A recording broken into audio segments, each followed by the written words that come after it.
کوئی کفار اور دوسری قوموں کے ساتھ مشابہت کرے گا، جس کے ساتھ اس نے مشابہت اختیار کی وہ نہیں میں دشمن۔ اب مجھے یہ بتائیے کہ وہ اسلام جو اتنا غیرت مند ہے کہ ایسے امور میں بھی مشابہت گوارا نہیں کرتا جو اسلام کے کسی واجب اور فرض سے نہ ٹکراتے ہوں، اور ایسے امور سے میں بھی مشابہت گوارا نہیں کرتا جو عبادت کا رنگ ہو، تو وہ ایسی رسموں کو کیسے گوارا کر لے گا اور اپنے اندر جذب کر لے گا کہ جو اسلام کے بنیادی مزاج سے ٹکرا دے۔ تو آج اپنے مکی کے ولیمے سے لے کر کے اپنی شادی بیاہ کی ساری تقریبات کا ہم جائزہ لیں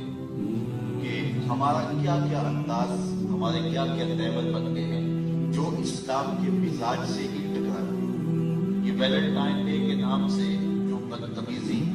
مغرب سے میڈیا کے ذریعے ہمارے تک پہنچی اور پھر نسل نو نے اپنی نفسیاتی کمزوریوں کی وجہ سے اس کو اختیار کیا، اور آج اگر ممبر و محراب سے اس کے خلاف آواز اٹھائی جاتی ہے تو یہ بات کہہ دی جاتی ہے کہ تم تو ہماری آزادی پر پابندی لگاتے ہو۔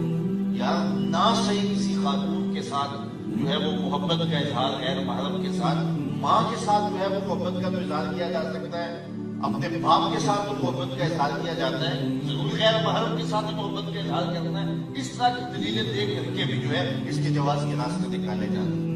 میاں اسلام کا اپنا مزاج ہے، اسلام نے کوئی دن اور کوئی وقت مقرر نہیں کیا محبت کا۔ یہ دوسری قومیں ہیں جو سال کے بعد جا کے اپنی ماں کو پھول دیتے ہیں، سال کے بعد جا کے اپنے باپ کا دن مناتے ہیں۔ اسلام تو 24 گھنٹے ماں کی خدمت کا درس دیتا ہے،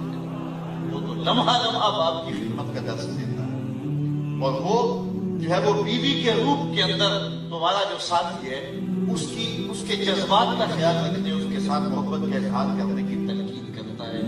اور دکھی انسانیت کے ساتھ، بوڑھوں کے ساتھ، بزرگوں کے ساتھ ایک دن مقرر نہیں ہوتا، اس متعینہ دن کے اندر ان کے ساتھ محبت کا اظہار کرنا ہے۔ باقی 364 دن آپ بھول جاؤ کہ وہ جس حالت میں بھی پڑے ہیں پڑے رہے، ایک دن اظہار محبت کر دیا اور پھول پیش کر دیے اور پھر اس کے بعد فارغ ہو گئے اور حق ادا کر دیا۔ اسلام کہتا ہے کہ تمہاری ساری زندگی ان کے ساتھ محبت کا ایک بولتا ثبوت ہونا چاہیے، اور تمہارا انداز اور تمہارا طرز زندگی ایسا ہونا چاہیے کہ ان کو جب ضرورت ہو تم ان کے سر پہ کھڑے ہوئے نظر آؤ۔ یہ غیروں کی رسموں کو سینے سے لگانا اور ان کے ساتھ کھڑا ہو جانا، اور کہتے ہیں جب یہ دن آتا تو پاکستان کے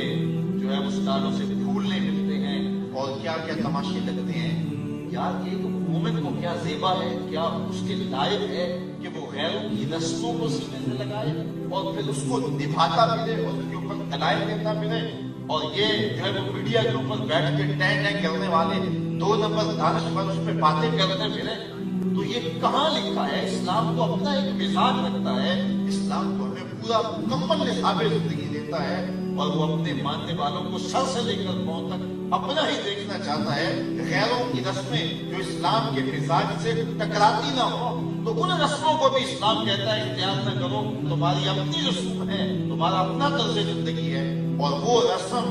جو حیا کا جنازہ نکالتی ہو۔ ہر دین کی کوئی شناخت ہوتی ہے، اسلام کی شناخت حیا ہے، اسلام کی پہچان حیا ہے۔ تو جس سے حیا کا جنازہ اٹھتا ہو تو حیا کے پردے چاک ہوتے ہو، تو اسلام کس طرح اس کی حوصلہ افزائی کی اجازت کرے گا؟ تو میں اور آپ بطور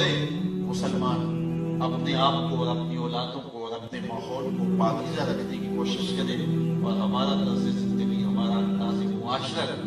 سر سے لے کر پاؤں تک شریعت کے سانچے میں ڈلا ہوا ہو، آدھا تیتر آدھا بٹیر نہیں، بلکہ سر سے لے کر پاؤں تک ہم مسلمان ہوں۔ اور فرمایا گیا یا ایھا الذین آمنوا ادخلوا فی السلم کافہ، اے ایمان والو آئے ہو تو پھر پورے پورے آؤ، اس چمن میں پیر میں بلبل ہو یا تلمیذ گل، یا سراپا نالا بن جا یا نوا پیدا نہ۔